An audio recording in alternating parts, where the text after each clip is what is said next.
কুরআন মধুর বাণী আমি যখনই শুনি আমার মন ভরে যায়।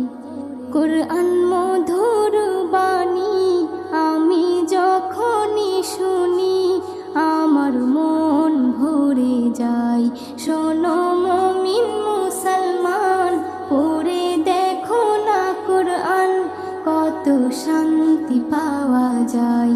কুরআন